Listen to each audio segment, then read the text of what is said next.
আয়াত ২৪ ওয়াইলু ইয়াউমাইযিল লিল মুকাজ্জিবিন। অনুবাদ: সেদিন দুর্ভোগ মিথ্যারূপকারীদের জন্য। তাফসীর ১ নং ফুটনোটের বিবরণ। এখানে এ আয়াতংশ যে অর্থ প্রকাশ করছে তা হল, মৃত্যুর পরের জীবনের সম্ভাব্যতার স্পষ্ট প্রমাণ সামনে থাকা সত্ত্বেও যারা তা অস্বীকার করছে তাদের জন্য ধ্বংস অনিবার্য। দেখুন সাআদী।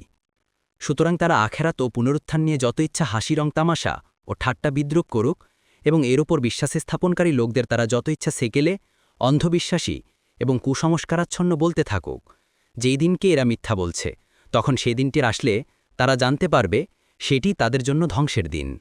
আয়াত ২৫ আলাম নাজআলিল আরদা কিফাতা। অনুবাদ: আমরা কি জমিনকে সৃষ্টি করিনি ধারণকারী রূপে? আয়াত ২৬ আহইয়াআন ওয়া আমওয়াতা।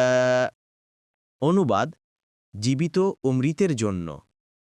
তাফসীর ১ নং ফুটনোটের বিবরণ, অর্থাৎ ভূমি জীবিত মানুষকে তার পৃষ্ঠে এবং সকল মৃতকে তার পেটে ধারণ করে। সাআদী মুয়াস্সার